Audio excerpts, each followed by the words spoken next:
অলক্ষীপুরবাসী BNP যারা করেন তাদেরকে আমি আহ্বান জানাচ্ছি, আপনার চরিত্র জিয়াউর রহমানের মতো তৈরি করেন। ভাঙ্গা বাক্স একটা প্রেসিডেন্ট, আপনি কোথায় আছেন? কার আদর্শ মেনে আপনি রাজনীতি করেন? আমি তো কিছু বুঝি না। আমার সাথে তো তারেক জিয়া সাহেবের পিএস ছিল 3 বছর আমার পাশে, তার বন্ধ ছিল গিয়াসউদ্দিন মামুন, আজ 14 বছর ছেলে। বাতিলের রসানলে পড়ে এই মানুষগুলো, যুবক মানুষ, কতদিন পর্যন্ত পড়ে আছে জেলখানায়। যাদেরকে যে মামলা দিয়েছিল আমি দেখেছিলাম জামিন যোগ্য সব, কিন্তু ওই ডাইনির কারণে আমরা কেউ জামিন পাইনি, খালি লাল দাগ মারা ছিল।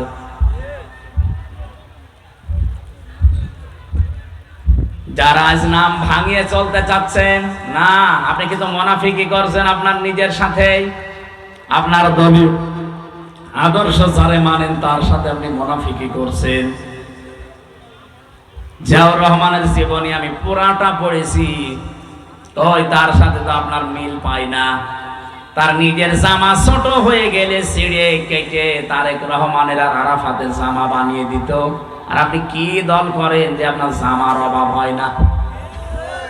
মানতে হলে যে লোকটা করেছে তার মতো করেন, আপনি দাম পাবেন।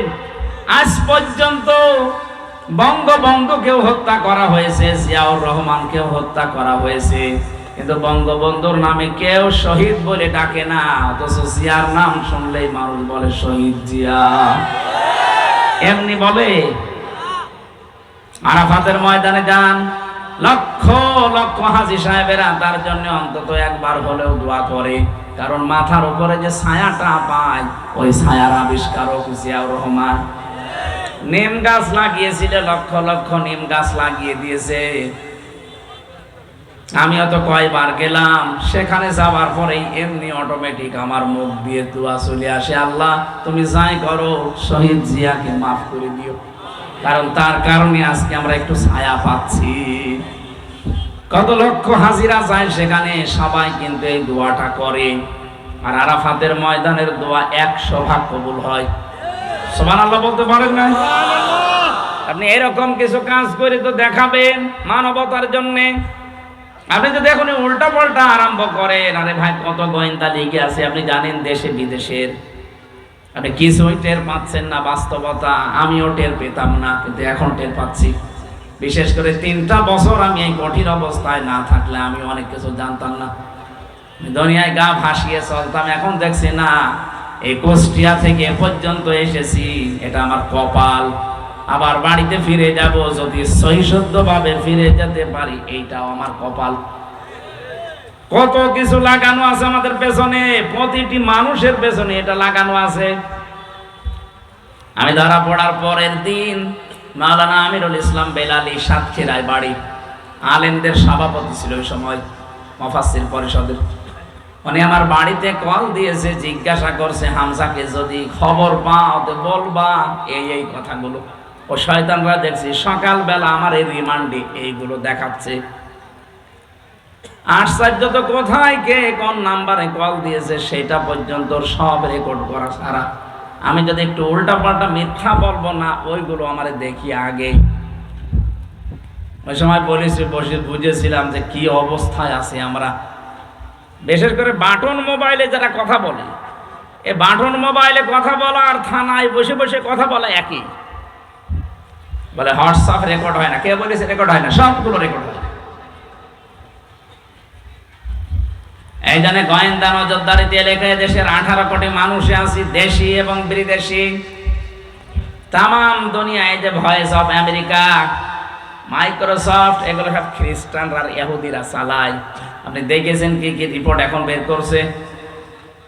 ভারত এতদিন আমাদের পেছনে মিথ্যা তথ্য ছড়িয়েছে, প্রপাগান্ডা চালিয়েছে যে বাংলাদেশের সংখ্যালঘু নির্যাতন হয়, এটা ডাহা মিথ্যা কথা। পৃথিবীতে এখন 257টা দেশ আছে, সবচাইতে বেশি সংখ্যালঘু নির্যাতনের তালিকায় আছে ভারত। আর যত মিথ্যা তথ্য ছড়ানো 1 নম্বরের তালিকায় ভয়েস অফ আমেরিকা দিয়েছে, এটাও ভারত।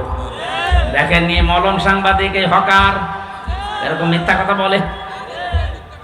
3 দিন আগে পঞ্চগড় এবং মাগুরা থেকে 2 জন মহিলা গেছে তাদের হাতের চিকিৎসা করাবে।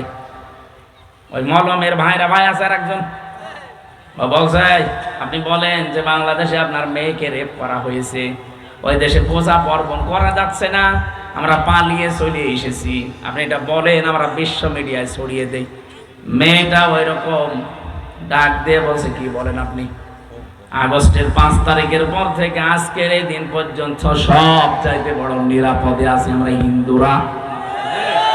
আর আমার মেয়েকে রেপ করা হয়েছে মানে মেয়েকে আমি নিয়ে এসেছি হাতের চিকিৎসা করার জন্য। কি মিথ্যা তথ্য ছড়ান আপনারা! আপনাদের কারণে আমাদের হিন্দুদের বদনাম হয়ে যাচ্ছে। তামাম দুনিয়া এখন কিন্তু সব বুঝে ফেলেছে, এজন্য সাবধান হবেন। ডোনাল্ড ট্রাম্প এটা মাত্র 7 দিন আগে একটা হুমকি অলরেডি দিয়ে দিয়েছে। এই কথা কিছু বোঝেন? কারণ 2 জন খ্রিস্টান যুবতী মেয়েকে ভারতের মাটিতে উলঙ্গ করে হাঁটিয়েছেন এই উগ্রপন্থী হিন্দুরা। ডোনাল্ড ট্রাম্প একজন খ্রিস্টান, সে জাতে মাতাল হলো, তাহলে ঠিক আছে, তার কিন্তু ইগোতে লেগেছে। সে অলরেডি ঘোষণা দিয়েছে জানুয়ারির 20 তারিখে আমার শপথটা নেওয়ার পরে দেখেন আমার মেয়েকে, আমার বোনকে, আমার মাকে যারা উলঙ্গ করে ঘুরিয়েছে রাস্তায় বিশ্ব রোডে, আমি তাদেরকে ছাড় দেব না। 16 লাখ ভারতীয় আছে, এগুলো সব ফেরত পাঠাবো। আমার মনে হয় দাদার এখন ধুতি খুলে যাবে, ওরা আমাদের চট্টগ্রাম নিয়ে নেবে। ওর নিজের দেশ এখন দেখ কি হয়, এমনি বর্ডারে আলু আর পেঁয়াজ পয়সা যাচ্ছে, এক কথা বলে না কেন? তামাম দুনিয়া এখন প্রচার হচ্ছে যে সবচাইতে বেশি মিথ্যা কথা বলে ভারত। মেন ঠেলা সামলাম। আপনার চীনের সাথে আপনার মিল নেই, পাকিস্তানের সাথে সাপে নেওয়ালে সম্পর্ক, আফগান আপনাদেরকে দেখতে পারে না, মায়ানমার দেখতে পারে না, এই যে ভুটান দেখতে পারে না, মালদ্বীপ দেখতে পারে না, শ্রীলঙ্কা দেখতে পারে না। বাংলাদেশের সাথে হালকা মিল ছিল কন্যা যতদিন ছিল, কন্যা নেই আর মিল নেই। কন্যা তো চলে গেছে স্বামী স্ত্রীর সম্পর্ক বলে, কিন্তু ওনার সাথে তো কন্যার বিয়ে জায়েজ নেই, কথা বলে না কেন? উনি একজন মুশরিক না, উনি কি মুসলমান? আর ওনার মুসলমানি দেওয়া আছে, মুসলমানি দেওয়া নেই, ওনার সাথে আমরা মেয়ে বিয়ে দেবো কোন কারণে?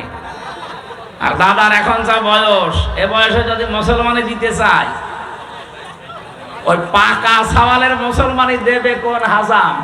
যে হাজাম মুসলমানি দিতে যাবে, আগা কেটে দিতে গোড়া কেটে বাদ দিয়ে দেবে, ওর বিয়ে করার সাত মিটে যাবে। চট্টগ্রাম নিয়ে নেবে। আমির জামাত ডক্টর শফিকুর রহমান হাফিজাহুল্লাহ ঘোষণা দিয়েছেন না, এদেশের চট্টগ্রাম না, 1 ইঞ্চি না, হাফ ইঞ্চি জমিনের দিকে নিয়ে নেওয়া তো দূরের কথা, যদি কেউ চোখ তুলে তাকায় তার চোখ উপড়িয়ে ফেলা হবে ইনশাআল্লাহ।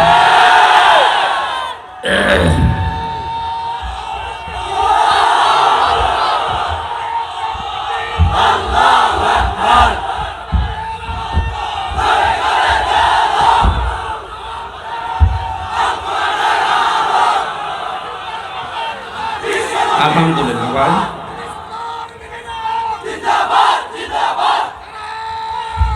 এই কথা বলতে দেন, সময় এমনিতে চলে যাচ্ছে, কথা বলতে দেন। এটা আর আগস্টের 5 তারিখের আগে নেই, এ দেশ পাল্টিয়ে গেছে।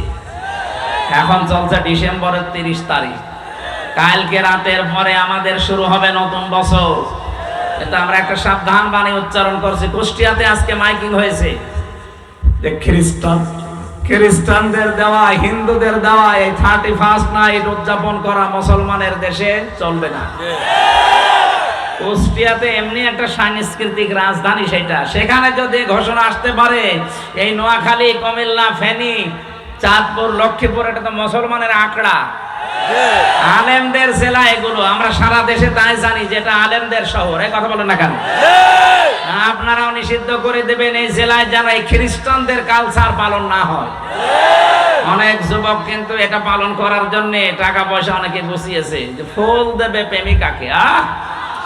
কিসের প্রেমিকা? বিয়ের আগে প্রেম করা জায়েজ আছে? খালি ফুল দেওয়া জায়েজ আছে। 31st নাইট এটা হিন্দুদের খ্রিস্টানদের কালচার। আজকে তওবা করেন না, যা করেছিলাম আর সামনে কোনোদিন করব না। এই 4-5 জেলা তো আমার ধারণায় আসে না। আমরা এখান থেকে ইসলাম নিয়ে আমরা পালন করি।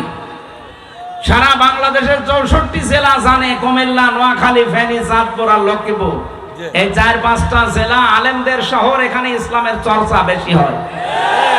এই ইসলাম কোন ইসলাম? এটা 31st নাইট পালন করা। ওদিন যদি পালন করতেই হয় রাত 12টার পরে তাহাজ্জুদে দাঁড়াবেন, অন্তত 4 রাকাত, 8 রাকাত, 12 রাকাত তাহাজ্জুদ পড়ে কঠিন একটা সেজদায় পড়ে থাকবেন আধা ঘন্টা 1 ঘন্টা। বলবেন, আল্লাহ বিগত জীবনে যাই করেছি অন্তত সামনের বছরটা আমি তোমার পথে চলতে চাই। এইটা 31st নাইট এইভাবে পালন করা যাবে না। ঠিক আছে, আলহামদুলিল্লাহ। আমি নবীর উম্মত হওয়ার জন্য আমি সহ যারা আসলাম, আমাদের যোগ্যতা যেন ওই পর্যায়ে যায়, নবী যেন আমাদের দিকে দেখেই বুঝতে পারে না এটা আমার উম্মত ছিল। আল্লাহ আমাদেরকে কবুল করুন, আমিন। আমরা আজকে তেলাওয়াতকৃত আয়াত সূরা মায়েদার 8 এবং 9, এই 2টা আয়াতের সাবজেক্ট হচ্ছে ন্যায় বিচার। কি বিচার? ন্যায় বিচার। আমরা কোরআনে কারীম থেকে তাফসীর আকারে কথা শুনতে চাচ্ছি।